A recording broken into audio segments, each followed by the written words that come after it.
I was in a room where the lights were on 24 hours. I had shorts and a T-shirt. It was too cold to sleep. I had no mattress, and there were ants in my cell, and I was on what for me was a starvation diet of 3 sandwiches a day. And I lost 15 pounds the first 3 weeks I was in jail, and then kind of leveled out. But I still just from the tray, I want to say T-rash, tray rations, but no, from the tray food, and I never really complained about the quality of the food. I mean, once you've been through the military, it's sort of like institutional food is institutional food. Especially the Marine Corps. Yeah, and so it wasn't bad, but the calories were so low for me that I couldn't work out. Like if I did anything other than lay in bed and read, I'd be like I was already painfully hungry between meals. And it wasn't until I got to DC jail where the guards I had a lot of fans. Even some of the guards before I got there knew who I was. One of them actually came up to me and was like, "Hey man, I heard you on Alex Jones. I really like your take. You're the only one who can talk sense into him." And I was like, I was like a huge fan of Alex Jones and knew me through him. And so there were guys that would bring me extra trays and stuff like that. And then the last 2 months I was in general population. And as soon as I got there were a couple guys that came up and were like, "Oh, dude, we saw you on TV. We love what you do." And really, wanted to come over and shake my hand. I felt like I was, the safest inmate there. And guys who, were bringing me food and helping me out with stuff. And I was able to gain the weight back by the time I got out. And then when I got out, it was all of a sudden every meal came with a giant Neapolitan milkshake for some reason. And I gained 12 pounds in a bad way like the first 2 weeks I was out, and then had to do something about that. But that was really the only bad experience. I mean, and even that was just sort of another challenge. Like I said before, I was in Fallujah for 7 months. I slept in the dirt, and I took on the challenge of jail in the same way. And if you don't let the government get you down and make you feel guilty, then you're able to maintain your bearing and your mental freedom, then there's nothing they can really do to hurt you.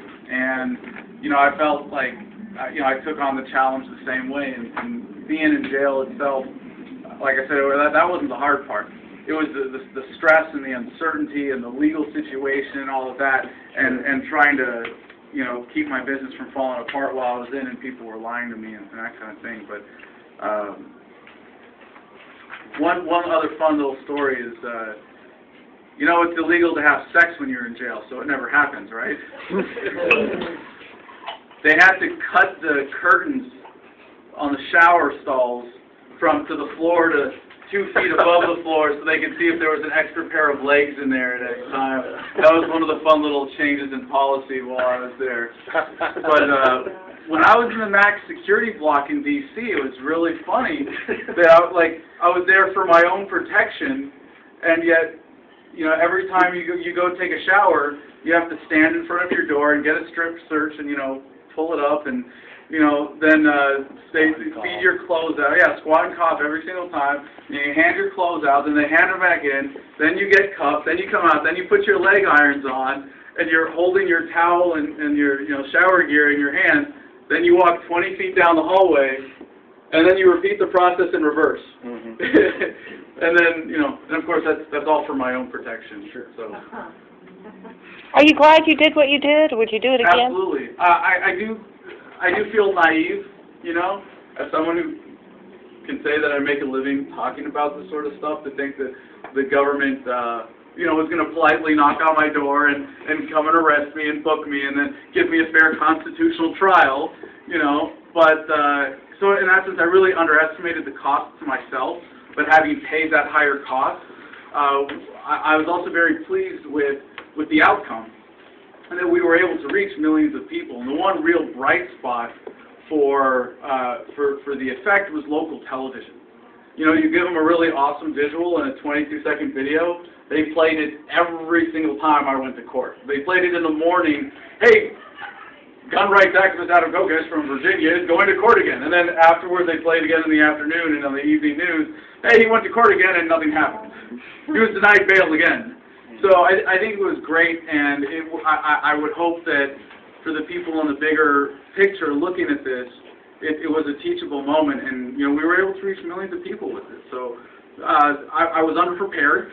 I underestimated the cost to myself. I was kind of naive going into it, but anytime you stand up to injustice and it doesn't kill you, in the sense that it makes you stronger, and there's a lot of people were inspired by it. I got thousands of letters while I was in jail, and I think a lot of good came out of it that can't be underestimated.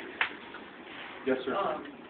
So one question I had was, when you talk about evolution of the government racket and propaganda, I know for me, we haven't been, we're all kind of working in the same area, we're farmers and stuff, so catching trout is not a bad thing.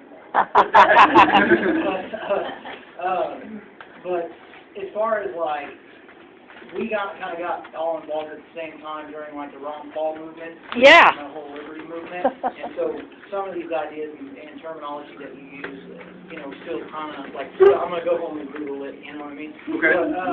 But my question is one thing that was really frustrating to me to see was when Ron Paul was running in the Republican primaries and the voter fraud that came out, and it was everywhere. They talked about voter fraud in Maine and all of these people. And nothing ever really happened, and you could see video footage of Ron Paul being frustrated because he cannot figure out how he's not winning, Romney's speaking versus Ron Paul spelling out. So if anybody knew what was going on, it was Dr. Paul himself. Oh, absolutely. He was not frustrated. Right, okay, well, yeah, okay. But people around him, yeah, absolutely. Everybody's how is he not Right. this, right? And what you're saying, I'm going to tie it to what you were saying a minute ago with the space-time continuum or whatever you were talking about. The asymptote. Information, right? So, but the technology that's swinging up, do you see that? Because it makes me lose a little bit of faith in the overall system, almost like voting's a joke. Because if the people that are actually legitimately organizing, as the Libertarian Party in Oklahoma, we're all on board, but our guy who was the most legitimate candidate we had a shot at was robbed of votes and legitimacy, and then not allowed to speak at the Republican National Convention. If we feel that way, is our only hope that what you were talking about, the amount of information that we're allowed? Does that make sense?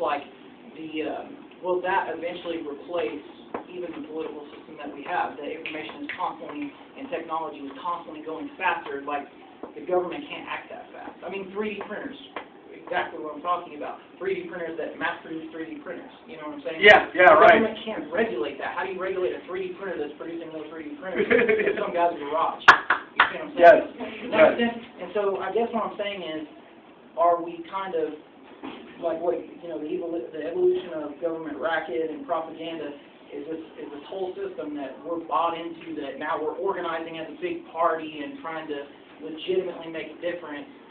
Well, if they can just do whatever they want with our votes anyway, then our only real hope is to continue to try to make that thing go straight up in the air. Does that make sense? Yeah, absolutely. And I kind of want to reference two great other activists in our movement. One of whom is Bob Murphy, the funniest economist ever from the Mises Institute, who pointed out at an event just last year, and it kind of blew my mind when he put it so bluntly, wait a second, so all you Ron Paul people, and he was including himself in this, you believe that the government is full of cheats and liars and thieves and murderers, and they don't even follow their own rules. Really? You're going to be surprised by that? And I'm kind of paraphrasing his point, but it was yeah, okay. Sure. You got to lower your expectations there and understand what you're up against. And to get to the second part of your point there, Ernie Hancock of freedomsphoenix.com does a lot of work talking about applying technologies to getting yourself off the grid. And it's not that we have to fight to make that happen. That's happening. Right. We have to work to be conscientious of it and apply it to our ends. And this is the importance of agorism. And I love